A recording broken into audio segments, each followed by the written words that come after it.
Rôle des ONG dans la mise en œuvre des objectifs de développement durable.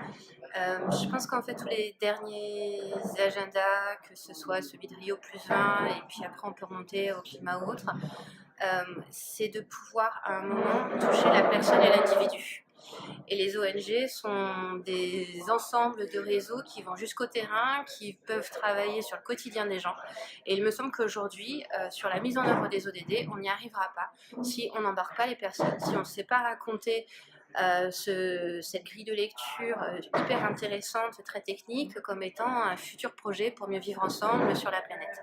Donc il y a toute cette traduction, j'ai envie de dire, qui permet de recoller une logique globale, humaniste, à des quotidiens, peut-être des inquiétudes et des futurs personnels, locaux, collectifs à des échelles de quartier.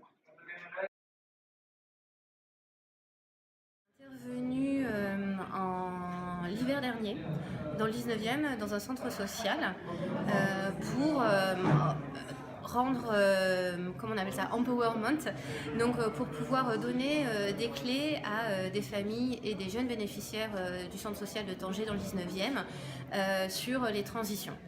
Donc sans leur parler des objectifs de développement durable, on leur a raconté des vies de personnes en 2030 et 2050 et leurs évolutions grâce aux objectifs de développement durable. Qu'est-ce que ça signifie en termes d'alimentation?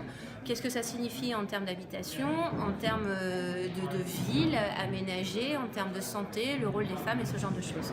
Donc on avait pris des cas un petit peu spécifiques, on les a fait réagir là-dessus. Premier réflexe, oh ça se passera jamais comme ça. Et en fait, ça leur faisait plaisir d'imaginer un monde pareil. Et nous on leur a dit mais si ça peut, parce qu'en fait il y a quand même énormément d'États, enfin il y en a 195 parties qui ont signé un texte qui peut raconter ça. Maintenant c'est aussi à nous de faire en sorte que ça existe. Et ce qui a été intéressant au-delà de la sensibilisation, c'est que cette action elle a été connectée au budget participatif de la ville de Paris.